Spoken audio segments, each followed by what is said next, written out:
করি রমজানের রোজা রাখি শুধুমাত্র কি জন্য? একমাত্র আল্লাহকে ভয় করার জন্য। এই রোজাটা আসে 12 মাসের মধ্যে 1 মাস একমাত্র আমাদেরকে প্রশিক্ষণ দেওয়ার জন্য, আর 11 মাস কিভাবে আমরা চলব সেইটা প্রশিক্ষণের জন্য এই রোজাটা আমাদের মাঝে আল্লাহ দান করেছেন। তাই শুধু রমজান আমরা রোজা রাখি, আমরা চিন্তা করি আমরা বদ্ধ করে যদি বসে যদি আমি পানি খাই তাহলে কেউ দেখতে পাচ্ছে না, কিন্তু আমার আল্লাহ দেখছে। এটা যে আমার মনের ভিতর ভয় কাজ করতেছে। ছোট ছোট বাচ্চাগুলি আমি যখন দেখি, আমার এক বাতিজি 7-8 বছরের একটা রোজাও ভাঙে নাই, তার থেকে জিজ্ঞেস করছি তুমি তো ঘরের মধ্যে সবাই যখন তাকে না পানি খেতে পারো, ও বলে যে না আঙ্কেল পানি কেমনে খাবো, আল্লাহ তো দেখছে। তাহলে এই যে একটা কথা আল্লাহর ভয়, এটা কিন্তু রমজান গেলে আমরা সবাই ভুলে যাই।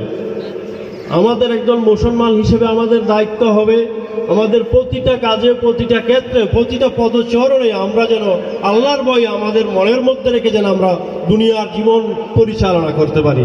তাহলে আপনি হবেন একজন সার্থক মুমিন মুত্তাকি মুসলমান, যেটা আল্লাহ কোরআন পাকে বারবার বলেছেন, যার মর্যাদা অনেক, যেগুলি বর্ণনা করা যায় না। কিন্তু দুঃখের বিষয় হচ্ছে আমরা রমজানে আসলে রমজানকে স্বাগত জানাই, সব কিছু করি, কিন্তু রমজান চলে যাওয়ার সাথে সাথে আমরা সব কিছু ভুলে যাই। তাই ভাইরা আমার অনুরোধ থাকবে, আপনারা রমজান থেকে শিক্ষা নিন, আল্লাহকে হাজির নাজির জানিন। সব কিছু সুদ ঘুষ ব্যবসা বাণিজ্য আমরা যে যাই কাজ করি না কেন, সবসময় যদি আল্লাহর ভয় আমাদের হৃদয়ের মধ্যে রেখে আমরা চলতে পারি তাহলে অবশ্যই আমাদের দুনিয়ার সার্থক এবং আখিরাতের সার্থক হবে। আমি আমার সংক্ষিপ্ত বক্তব্য এখানে রেখে শেষ করছি। ওমা তৌফিক ইল্লা বিল্লাহ। আসসালামু আলাইকুম। ধন্যবাদ প্রিয় ভাই আব্দুর রহিম ভাইকে আমাদের মাঝে